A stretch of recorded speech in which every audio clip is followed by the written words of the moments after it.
अस्सलाम वालेकुम नाज़रीन, मैं हूं आपका होस्ट रेहान खान खरल और आप देख रहे हैं हमारा अरबित रेहान खान।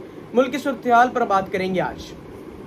तो नाज़रीन, कल सुप्रीम कोर्ट ने डिप्टी स्पीकर कौमी असम्बली कासिम सूरी साहब की रूलिंग को गैर आइनी गैर कानूनी कालअदम करार दे दिया। तो नाज़रीन, अब चलते हैं आगे।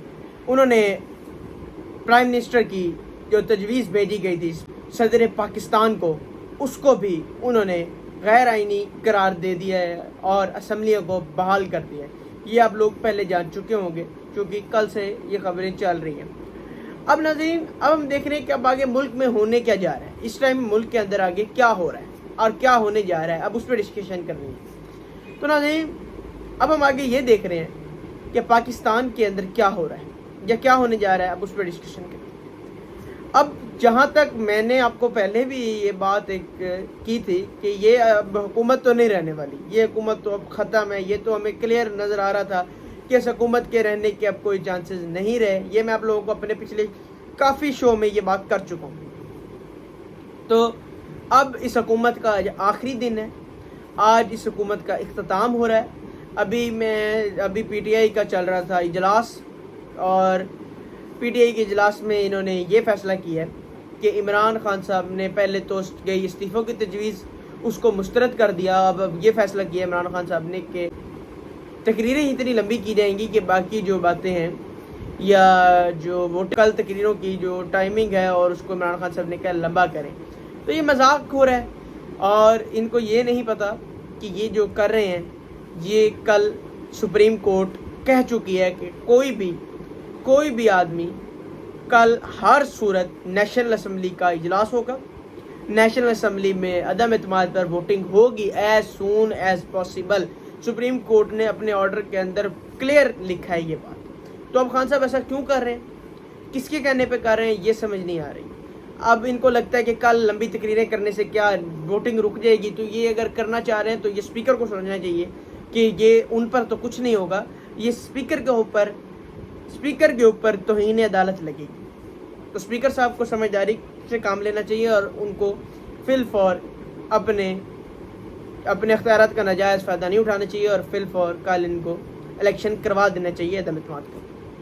तो नाज़रीन, ये तो सूरत हाल चल रही है अदम एतमाद की। अब आगे देखिए क्या होता है, किस तरफ ये जाता है सारी कहानी और इस कहानी की एंडिंग कहाँ होती है।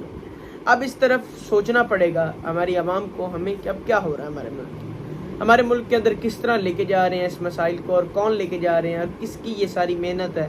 अब इस बारे में सोचने पड़ेगा हमें। जिस तरह खान साहब कहते हैं कि ये अमेरिका की साजिश है, खान साहब कहते हैं ये अमेरिका की साजिश है। अगर ये अमेरिका की साजिश है तो फिर इमरान खान साहब ने असम्बली तहलील क्यों की थी। ये वो लोग हैं, ये कहते थे हम अदलिया पे एतमाद लेके आएंगे, तो अब हमारे चीफ जस्टिस उमर अता बंदियाल साहब पर फजूल किस्म के इल्ज़ामात क्यों लगाए जा रहे हैं। ये मैं नहीं कह रहा, ये PTI के ऑफिशियल्स अकाउंट से इल्ज़ामात लग रहे हैं और इस तरह के PTI के कई MNAs कई MP इल्ज़ामात लगा रहे हैं। तो ये क्या है, एक मुल्क का सबसे अहम इदारा सुप्रीम कोर्ट ऑफ पाकिस्तान के चीफ जस्टिस पर आप इल्ज़ामात लगा रहे हैं। अगर ये इल्ज़ामात हैं तो फिर साकिब निसार क्या थे, अगर ये इल्ज़ामात हैं तो साकिब निसार क्या थे, साकिब निसार क्या करते थे या साकिब निसार ने क्या किया, ये मुझे बताने की ज़रूरत नहीं, ये मैं भी जानता हूँ, पूरी दुनिया जानती है। अगर इस तरह की कोई बात है तो हुकूमत को फिल पर सामने लानी चाहिए ताकि हमारी आवाम को पता चले कि क्या हो रहा है, किसके कहने पे हो रहा है, ये बात सामने आनी चाहिए। तो दूसरी बात, अगर ये इनकी सियासी बातें, तो सियासी बातों में अदालतों को लाने से गुरेज करें, तौहीन अदालत ना करें, किसी जज की इज़्ज़त को ना उछाला जाए, जज की इज़्ज़त को किसी अपने फ़ैसले की वजह से उसकी इज़्ज़त को ना ख़राब किया जाए। जब आपके हक़ में फ़ैसले आते रहे तो जज बहुत काबिल थे, जब एक फ़ैसला सही आ गया तो आप लोग क्या समझते हैं कि आप जज की इज़्ज़त को उछाल देंगे। ये फ़ैसला पाकिस्तान के लिए बहुत कारामद साबित हुआ है। ये अदलिया के ऊपर से काला धब्बा हटा है कि वो एक कानून के मुताबिक फ़ैसला कर सकते हैं। एक गैर कानूनी रूलिंग को मुस्तरद किया चीफ जस्टिस ऑफ पाकिस्तान ने 5 रुकनी बेंच ने। और मज़े की बात बताऊं, किसी एक जज ने भी کسی ایک جج نے بھی یہ نہیں کہا کہ میں اس سے اتفاق نہیں کرتا یا میرا کوئی اور رائے ہے. کسی جج نے کسی اور رائے کی طرف کسی نے اپنی کوئی رائے دی نہیں، اور سب نے کہا کہ یہ غیر آئینی غیر قانونی رولنگ ہے اور اس کو مسترد کیا جائے، اس کو کالعدم قرار دیا گیا. دوسرا، اب عدم اعتماد پر الیکشن. اب دیکھیں عدم اعتماد پہ الیکشن ہو رہا ہے تو آگے کیا ہوتا ہے. اب وزیر اعظم شہباز شریف صاحب بنیں گے، وہ کیا کرتے ہیں. اب دیکھیں اتنی پارٹیاں مل کے حکومت بنا رہی ہیں، اب اس حکومت میں کیا ہوگا ہماری عوام کے ساتھ، کیسے ہوگا، کون کرے گا. اب ذرا اس چیز کو ہم نے فالو کرنا ہے. تو ناظرین،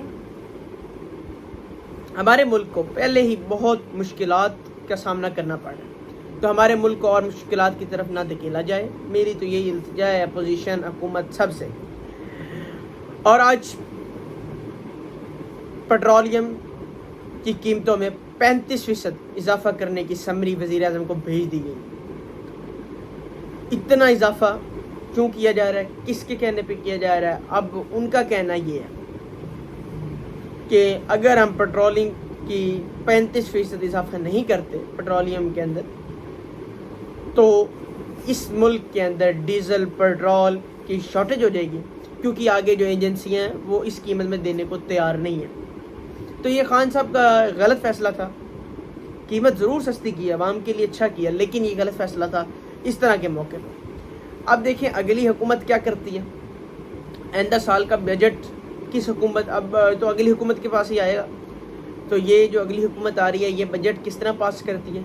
یہ بجٹ اپنے انداز سے پاس کرتی ہے عوام کی خاطر الیکشن جیتنے کے لیے، یا یہ بجٹ پاس کرتی ہے جس طرح ہم نے قرضے لیے ہیں، جس طرح ہم نے سارا کچھ کیا ہے. یہ اب پتہ چلے گا کہ حکومت کس طرح بجٹ پاس کرتی ہے.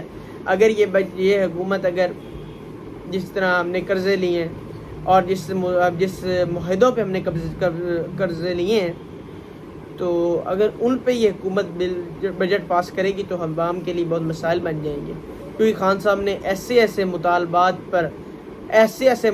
پر حامی بھری ہے جس کو ہماری عوام کے لیے بہت برداشت کرنا محال ہے. تو خان صاحب نے ایسا کیوں کیا، کس کے کہنے پہ کیا، یہ تو ایک بات سائڈ لائن کرتے ہیں. بہرحال یہ بات کلیئر ہوگی کہ خان صاحب جن کے کہنوں پر چل رہے تھے انہوں نے خان صاحب کے پیچھے سے ہاتھ اٹھا لیا ہے. تو خان صاحب کا ہاتھ دیکھ لیں آپ. میں یہ کہتا ہوں کہ جیسا کرو گے ویسا کرو گے. جس طرح خان صاحب نے 2017 میں کیا تھا، ایک سٹنگ پرائم منسٹر کے خلاف کیس فائل کیا اور اس کو سزا دلائی، نااہل کروایا. اب خان صاحب کو ان عدالتوں پہ شک کیوں ہے؟ خان صاحب کو شک پتہ کیوں ہے؟ کیونکہ خان صاحب سمجھتے ہیں کہ عدالتیں کس طرح فیصلے کرتی ہیں، اس لیے خان صاحب شک کرتے ہیں. لیکن اس دفعہ مجھے اپنی عدالتوں پر، اس فیصلے پر فخر ہے کہ ہماری عدالتوں نے ایک بہترین فیصلہ کیا، اور اس فیصلے کی امید مجھے اس عدالتوں سے نہیں تھی، لیکن ہماری عدالتوں نے ایک اچھا فیصلہ کیا ہے، اور اس فیصلے کی وجہ سے آج ڈالر $2 سستا ہو گیا اسی فیصلے کی بدولت. تو ناظرین، یہ ہماری عدالتیں ہی چاہیں تو ملک بہت بہتر کر سکتی ہیں. ہماری عدالتوں کو یہ فیصلہ پہلے دن ہی کر لینا چاہیے تھا، کیونکہ ان کو نظر آ رہا تھا، ان کو کیا پوری دنیا کو نظر آ رہا تھا کہ یہ رولنگ غیر آئینی، غیر قانونی ہے. انہوں نے 4 دن کیوں لگائے، یہ ایک ڈیلے کیوں کیا گیا. لیکن اس کے اندر بھی میں سمجھتا ہوں کہ کافی جو ایسی چیزیں ہیں جس کو ججز بھی کچھ نہیں کر سکتے، مجبور ہوتے ہیں چند چیزوں کے اندر. لیکن جو بھی فیصلہ کیا ججز نے، بہترین فیصلہ کیا، ہمارے ملک کے لیے بہت بہترین فیصلہ ہے. اور ہمارا ملک اس معاملے میں اب شکر ادا کرے کہ اب ایک اور جمہوری حکومت بننے جا رہی ہے. لیکن وہ جمہوری حکومت اتنی پارٹیوں کی مل کے بنے گی.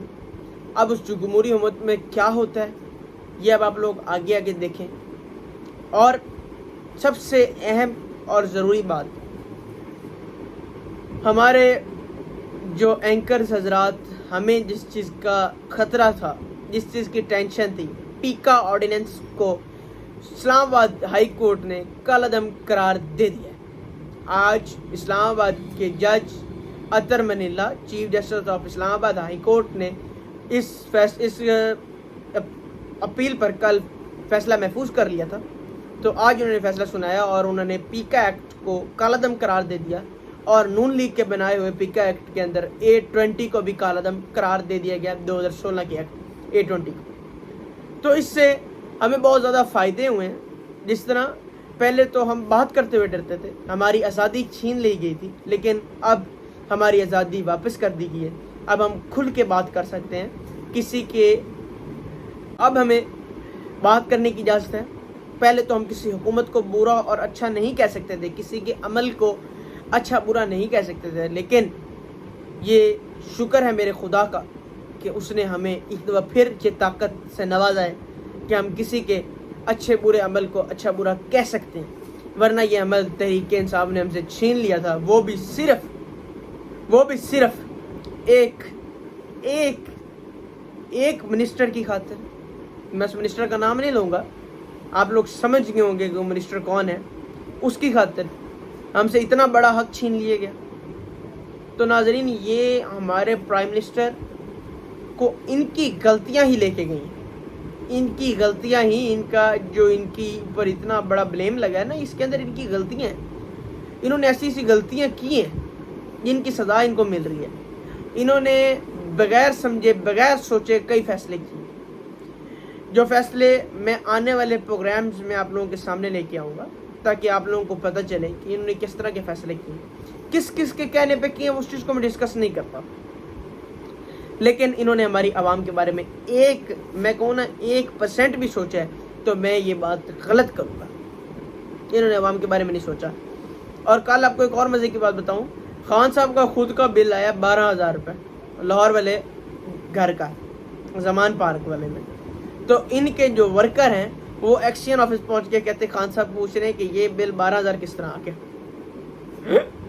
तो खान साहब, आपको 12,000 का बिल इतनी तकलीफ दे रहा है, तो आपने जो ये गरीब आवाम से इतने बिल लिए उसकी वो किधर है?